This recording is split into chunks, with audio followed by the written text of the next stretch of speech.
Family life is not only you and you and you. It's not about you, it's all about all together as a family. If you cannot win the heart of the person who is closer to you, in your immediate vicinity, forget God. It's too far for you. And as a family man, nothing comes easy. But again, because of this meditation, when your spouse also meditates, children also meditate, you are somehow resonating, as they say, vibrating on the same frequency or similar frequency. Life becomes easier when we understand each other so well from same frequency. That doesn't mean that meditation brings about total solace, because differences are going to be there. Someone wants to go to Miami and another fellow wants to go to Niagara Falls. So such arguments will be there, but it's a joy. Such differences brings about joy, and we cherish them. Meditation helps us to know our limits, where to fight and where not to fight. Even in fighting, one can make it such an enjoyable act. Haven't you fought with your spouse with pillows? So make it like that. Our struggles, our quarrels, let them be pillow fights, not the rock fights and hurt each other. I think meditation is the only way how we can help each other, enrich each other's lives, not just family, but within the community as well. In a family, if you have to tolerate each other,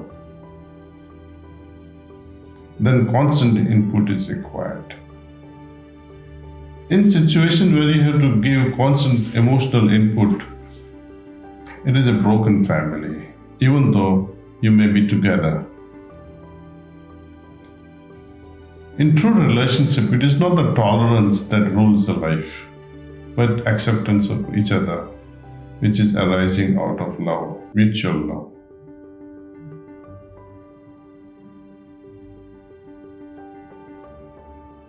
In such a state of love, where things are taken for granted, you don't need explanations, you don't have to speak lies, you don't need to manipulate any reasons.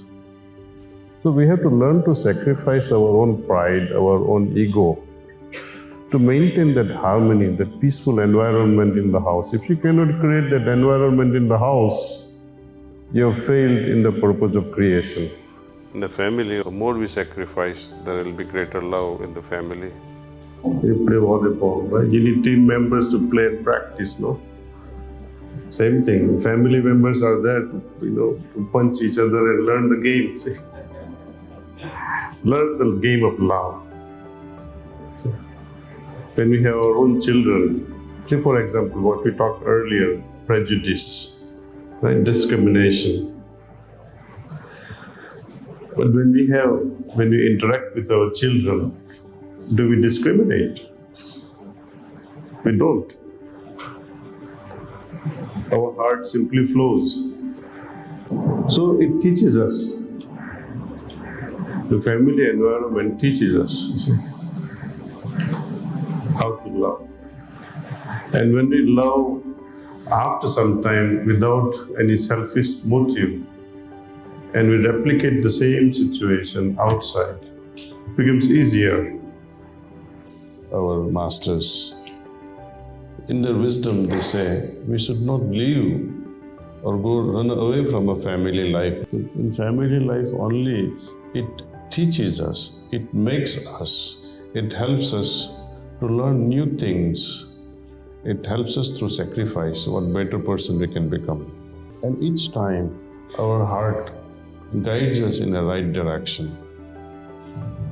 It is inherent, it is very clear in his writings, and I can only speak from his background and his understanding and his advocacy, that without which you cannot achieve the highest. The biggest problem in merging with the ultimate is ego, all about ego. In family life, we know how to regulate our ego without hurting others. We are trained how to handle my pride, how to handle my anger, how to handle my love, how to handle my affections.